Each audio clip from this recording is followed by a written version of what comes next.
Today on Rappler, the House of Representatives junks all 3 impeachment complaints against President Aquino. Budget Department slashes the Commission on Audit's budget for new offices and equipment. And it's make or break for Gilas Pilipinas against Puerto Rico. Hello, I'm Natasha Gutierrez. Welcome to Rappler, your social news network. The House Committee on Justice junks all 3 impeachment complaints against President Benigno Aquino. The first 2 complaints revolve around the Disbursement Acceleration Program, or DAP, while the third stems from the defense deal with the United States. The committee votes 54-4 to declare all complaints as insufficient in substance. Bayan Muna Representatives Nery Colmenares and Carlos Isagani Zarate and Gabriela Representatives Emmy De Jesus and Luz Elagan account for the 4 dissenting votes. All 4 belong to left-leaning groups. Colmenares calls on his fellow legislators to let Aquino defend himself, saying it's not the committee's role to lawyer for him. Administration ally Ilocos Norte Representative Rodolfo Fariñas hits back, saying the committee is just protecting the unnecessary dragging of an unimpeachable official. President Benigno Aquino wants to know exactly what happened in the Golan Heights, even as he commended the Filipino troops for their bravery. On Thursday, Al-Qaeda affiliate Al-Nusra Front took Fijian peacekeepers hostage and surrounded encampments of Filipino peacekeepers. The rebels demanded they surrender their firearms, but the Philippine troops refused. That triggered a standoff, a 7-hour firefight, and their eventual escape. Communications Secretary Sonny Coloma said the report will guide future policy and provide a clearer perspective on whether the command of the United Nations Disengagement Observer Force, or UNDOF, put the Filipino troops in danger. Coloma says the Philippines will fulfill its commitment to UNDOF, which means the Filipinos will complete their tour of duty. No decision has been made on future deployments. In a related development, Fiji reveals the demands made by the Syrian rebels for the release of the hostages. The Al-Nusra Front want their organization removed from the United Nations list of terrorist organizations. They also want humanitarian aid sent to a small town outside Damascus, which is an Al-Nusra stronghold. From 838 million pesos to a little over 400,000, the Budget Department, or DBM, slashes the 2015 capital outlay budget for the Commission on Audit. In its proposed budget, COA asked for 838 million pesos to construct satellite offices, build a database, and fund other projects crucial to the agency's independence. COA Chair Grace Pulido-Tan on Monday denounced her agency's massive budget cut. The lack of COA offices in provinces forces auditors to work in the government agencies they are auditing. Tan says the setup erodes the COA's independence. The Budget Department submitted a total budget of 8.16 billion pesos for COA, 3.14% or 264.2 million pesos lower than its 2014 budget. A huge percentage of the budget will go to personnel services at 7.8 billion pesos. The state auditors released a special report in 2013 tagging 192 lawmakers in the misuse of about 6 billion pesos worth of public funds. The camp of Vice President Jejomar Binay hit Senator Antonio Trillanes for saying Makati City Hall 2 is not world-class. Binay's men also called the construction experts Trillanes brought with him guesswork or pop-up experts. Trillanes, Senator Coco Pimentel, and construction experts inspected the controversial building Monday. Binay spokespersons Lito Anzures and John Vic Remulla say a competent court will decide whether the new building and other Makati projects are overpriced. Anzures says the comments of the experts were off-tangent and did not address the issue of overpricing. Remulla hits the experts for coming up with a conclusion without seeing the plans and blueprints. The Senate is scheduled to hold another hearing on the allegedly overpriced building Thursday. A plunder complaint was filed with the Ombudsman against Vice President Jejomar Binay and his son, incumbent Makati Mayor Junjun Binay. The older Binay was the sitting Makati Mayor when the construction of the building started. The Binay camp also questioned the need for a Senate probe because the complaint has already been filed before the Ombudsman. The Commission on Elections, or COMELEC, will try touchscreen voting in the 2016 national elections. This will be done using direct recording electronic, or DRE, voting machines in select areas. COMELEC Chair Sixto Brillantes says DRE machines would reduce lines in polling precincts. Instead of shading ballots, the voters will just press the images of their chosen candidates on the touchscreens. The COMELEC recommends the use of touchscreen machines in voting centers with a minimum of 20,000 registered voters. But Brillantes says the DRE machines will not replace precinct count optical scan or PCOS machines. With 80,000 precincts, Brillantes estimates the purchase of 800,000 DRE machines will cost a total of 55 billion pesos. On August 29, the COMELEC en banc agreed to reuse PCOS machines with DRE as secondary technology. Davao City Police Office Chief Vicente Danao is relieved from his post weeks after his video circulated on social media. The video shows him shouting and hitting his wife. His wife took him to court, filing 4 counts of physical injuries and grave misconduct. She has reportedly moved to the United States with her children. Danao said it is a private matter and should be resolved by the family. He added it's only normal for husbands and wives to fight. Davao Councilor Lea Librado says relieving Danao is a strong statement that no one is above the law. She says it also shows the city's commitment to upholding the rights of women. Still, Davao City Mayor Rodrigo Duterte calls the relief order an exercise of hypocrisy. He says everybody knows that every couple on this planet will quarrel.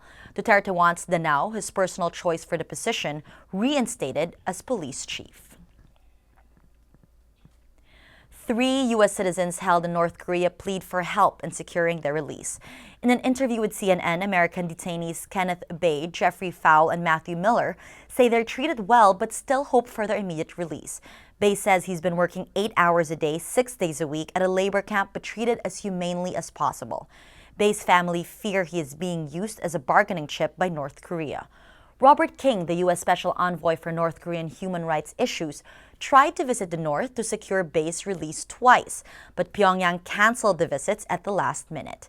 Bay, a tour operator, was arrested in November 2012, accused of being a militant Christian evangelist and sentenced to 15 years hard labor on charges of seeking to topple the regime. Fowl was arrested in April after leaving a Bible in a hotel. Miller was arrested also in April after he ripped up his visa at immigration and demanded asylum. CNN reports all 3 men confirmed signing statements admitting their guilt. Hong Kong police arrest at least 22 people for a series of protests targeting a senior Chinese official visiting the city. Senior member of China's parliament Li Fei is in Hong Kong to explain China's controversial decision to dictate candidates for the city's top post. In response, pro-democracy activists embark on a new era of civil disobedience. Protesters hounded Li's visit and kept vigil outside the politician's hotel. In a statement, police say protesters forcibly pushed the mill's barriers, charged the police cordon line, and dashed onto the carriageway. Officers made 19 arrests late Monday. 18 of the protesters were arrested for unlawful assembly. The other activist was arrested for obstructing a police officer. Chinese authorities also demand Britain drop an inquiry into the progress of democratic reforms in Hong Kong, calling it a highly inappropriate interference in its affairs. Let's now look at Rappler's Wrap for today, a list of the 10 most important events around the world you shouldn't miss. At number 1, Ukraine's Defense Minister Valery Helety on his Facebook page warns of a great war that Europe has not seen since World War II.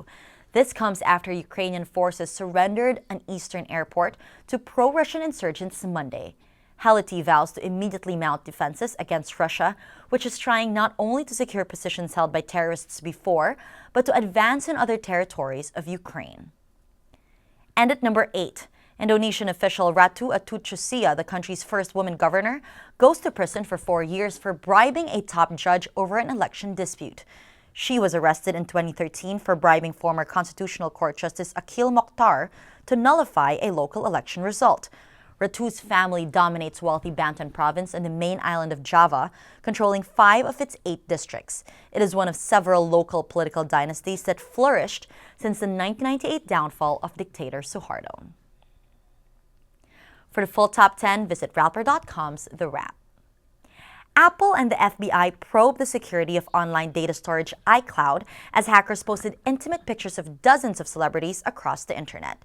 Anonymous online accounts boasted having nude images of female stars, including Oscar winner Jennifer Lawrence and top model Kate Upton. Reports suggest hackers ripped the private images from iCloud, making the breach potentially damaging to Apple. Apple says, "We take user privacy very seriously and are actively investigating this report." Representatives for Lawrence and Upton say they will file charges against anyone who posts the nude photos. The scale of the breach became apparent Sunday when users of the 4chan message board began sharing the photos. After 3 consecutive losses, it's make or break for Gilas Pilipinas at the FIBA World Cup Championships. Rappler's Rodney Cateles is in Seville, Spain, and he files this report. With 2 more games remaining, Gilas Pilipinas needs to win both to stay in the running. They say they put the heartbreaking loss to Argentina behind them and is focused on Puerto Rico. Despite standouts Ronaldo Bachmann and JJ Barea, Coach Shot Reyes says Gilas must be ready to stop everybody. You know what we've learned in this tournament, you can't not prepare for everyone because like last night, Mata just came out of nowhere and torched us. So we just have to prepare and get ready to defend everyone because at this level, walang panapon eh. Everyone is somebody that you really have to take care of. Reigning PBA MVP Junmar Fajardo will be facing Bachmann, a former PBA import and teammate. Bachmann was banned from the Philippine League after choking teammate Arwin Santos back in 2013. Fajardo says that's all in the past and they will be all business when they hit the court. Naturalized center Andre Bloch says he could have done more to help the team. We have a plan of winning the next 2 games. It's not even a plan, it's like a must-do for us. So we have to win the next 2 games so we can advance. Tomorrow, it's no holding back. So it's just full throttle. He is also aware of the adjustments he needs to make. It's tough. I gotta do a better job at reading the defense and finding the open man. He adds his knee is feeling better and can't wait to get back to the court. Gilas Pilipinas is more than ready. They are taking the tournament 1 game at a time and are determined to deliver a win for their legions of supporters. Despite 3 losses, their battle cry remains the same. Rodney Cateles, Rappler, Spain. Every story on Rappler has a mood meter, which gives you 8 emotions to choose from. Click how you feel, and your vote comes down to the mood navigator in the middle of the front page, which crowdsources the mood of the day. It also gives you the top 10 stories with the most clicks. Let's check out today's mood navigator. Let's start with this circle over here on the left. Everyone is talking about Gilas Pilipinas. Shot Reyes on Argentina loss. This one really hurt. This has 70% of people feeling inspired, and 17% of readers say they're sad. Over to the right, a red circle. Commission and Audit decries budget wipeout. We talked about this earlier in the newscast. This has 61% of people feeling angry, and 14% say they're annoyed. And right in the middle, a big green circle. This is our top story of the day. Impeachment wraps versus Aquino dead. This has 79% of readers feeling happy, and 15% say they're angry. All these stories contribute to the mood of the day. Today, most people are happy. That's Rappler's newscast for today, Tuesday, September 2, 2014. Visit Rappler.com and watch our newscast Monday to Friday. Tell us how you feel in our mood meter and help us crowdsource the mood of the day. I'm Natasha Gutierrez. As we say at Rappler, tomorrow begins today.